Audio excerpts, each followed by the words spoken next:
Greetings, Internet, and welcome to Parsing John. Today we're going to take a look at Chapter 1, verses 22 and 23 in the Latin Vulgate. Over here we've got our rubric, everything we're looking for as we go through this passage. Let's get started. All right, still visible. Dixerunt ergo ei quis es ut responsum demos, his qui miserunt nos, quid diciste te ipso? Ait ego vox clamantis in deserto dirigite viam domini sicut dixit Esaias propheta. So far the Latin. So take a look at our very first word. It's a verb, which is the thing that we want to always start with when translating a sentence. We see that we've got the ending erunt, so it's going to be a long E, and it's off of dix, which is the perfect stem of this verb. Erunt is a third person plural. It is perfect tense because we've got the U there rather than an I or an A. So that also tells us that it's indicative, perfect, and active because it's not the fourth principal part, indicative. All right, and this means they said. Ergo is just a, I think, adverb. Therefore, from the logic.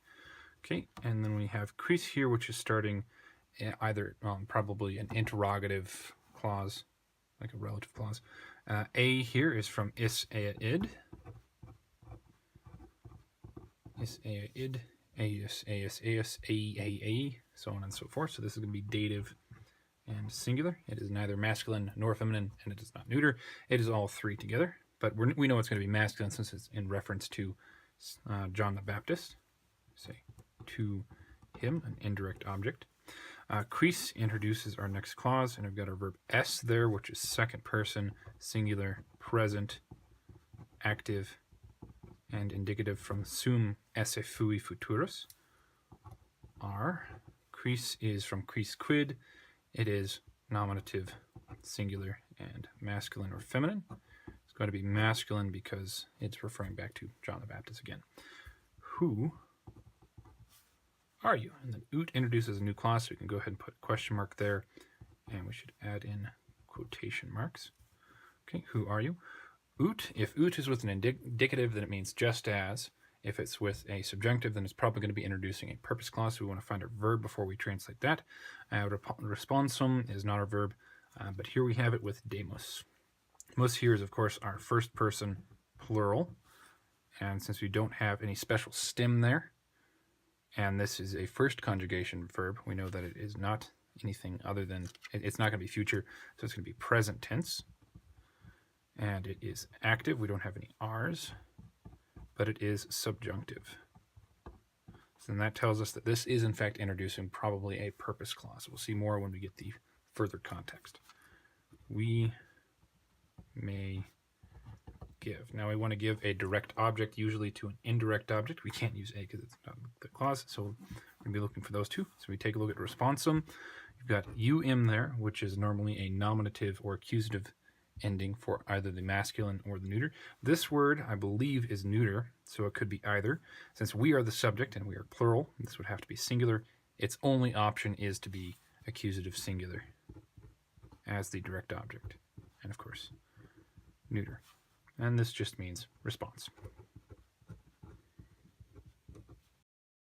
Okay, as we take a look ahead, we got qui, which introduces another relative clause. So this one ends right here, just as this one began right there. His is our last word.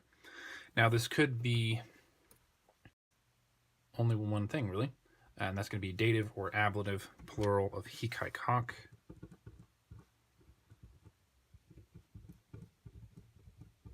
Almost said it was a word showing location, but that is, I think that's H long I C, not H long I S, or H short I S. To those. All right, so far so good. Dative is going to be the one that we want. We don't have any prepositional phrase here. We want an indirect object, so this one makes the most sense. And that's plural. Probably masculine, though feminine and neuter are both options. Masculine because we know it's the Jews who sent these guys, who are the priests and the Levites. All right, coming to our next relative clause, qui is either nominative singular or nominative plural masculine. since this word right here is probably masculine, we should also treat this one as masculine. So nominative, plural, and masculine. Who and what are they doing? Take a look at me se runt, which is our verb. We've got a runt again, so it's going to be identified exactly the same way as this one. If it were the present stem, then it would be mito instead of the s. So third, plural, perfect, active, and indicative. Sent. And we want a direct object here. And as we take a look at nos, this comes from nos, nostri, nobis, nos, nobis. So it's either nominative or accusative. We already have our subject in qui, so nos is going to be accusative and plural, neither masculine nor feminine, since it's not specific to either gender. Not we. Sorry. Us. Comma. And here we've got yet another interrogative, relative clause. 3 right next to each other, but they are all different slightly. Quid is neuter, nominative, or accusative singular. And since we have our verb here, dicis, we see that it's is, which is going to be second person, singular. And C there tells us that it's present, active, and indicative. The perfect stem would be dix, D-I-X, kind of like duco, ducere, duxi. So this has to be accusative, since it can't be you, the subject. Accusative, singular, neuter, means what? And dicis, since we have a question, I'm going to go ahead and say, do you say? All right, then we've got de, te, ipso. That is a prepositional phrase. De takes the ablative, and tu, tui, tibi, te can either be accusative or ablative singular. De wants an ablative, and nothing can come between a preposition and its object unless it's a genitive word. So this has to be ablative and singular. And as you take a look at ipso, it could be either dative or ablative. We could take it as a dative because verbs of saying take direct objects and say them to indirect objects. We don't really have we have the direct object right there, but this would make no sense. We know de means about, and of course te means you. So then if we took this as the indirect object, it would be, what do you say about you to yourself? Makes no sense. Why would they care about that? So no, this is going to be ablative singular as well. And it is masculine. The prepositional phrase ends there. And then yourself. So then verse 22 so far as, they said therefore to him, who are you? Oops. And this is clearly going to be a purpose clause. In order that, who are you? In order that we may give a response, or just response, to those who sent us. What do you say about you yourself? All right, now verse 13. Eit ends in T. This is a very irregular verb in that it really only has, I think, present tense in forms, and it sometimes shares with the perfect tense. So it's io, and I don't even know if it appears in the second person.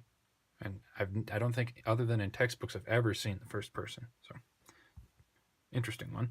That's going to be third, singular, and I think it's present, but it could be perfect. It's always hard to tell with these. So I'm going to put both, pres or perfect, active, and indicative. The way that we would tell, of course, is go to the Greek and see what the Greek verb is. But we'll get to that when we actually compare the two texts together. So this ends this quote, since we've got a new verb talking for someone else, a singular person, to say something. He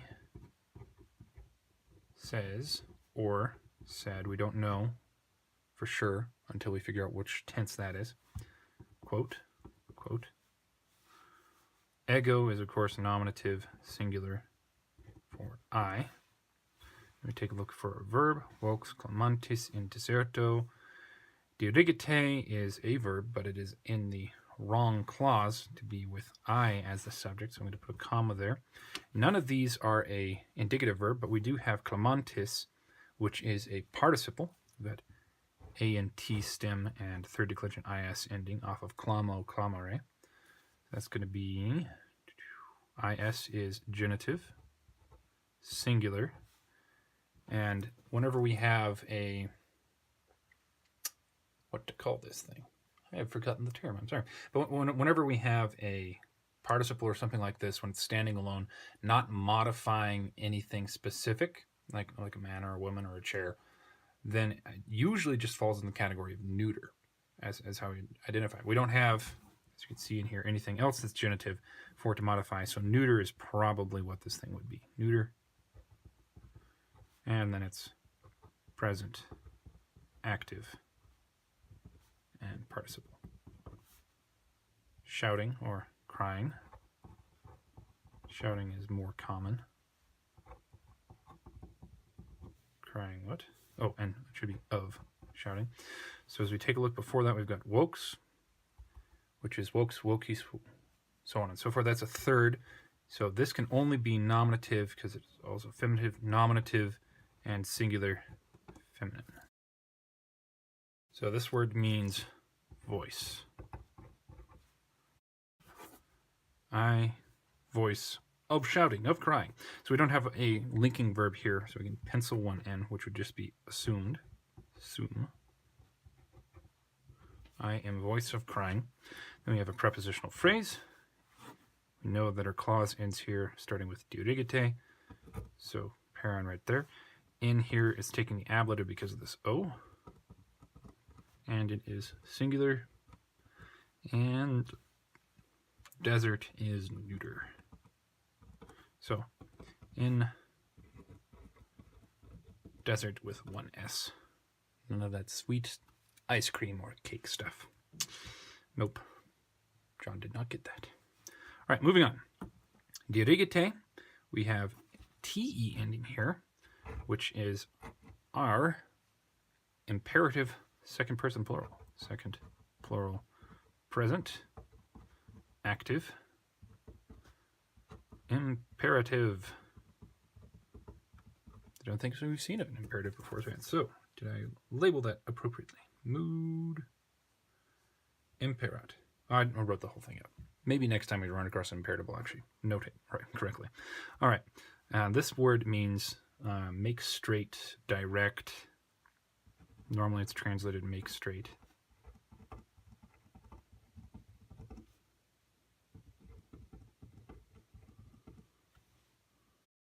And this is John quoting himself, so we want to put a quote mark there and a quote mark here. Make straight what? Weam. Here is accusative singular feminine. This is our direct object. Way or road. Okay, so take a look ahead. Domini secret. Domini here could be nominative or genitive.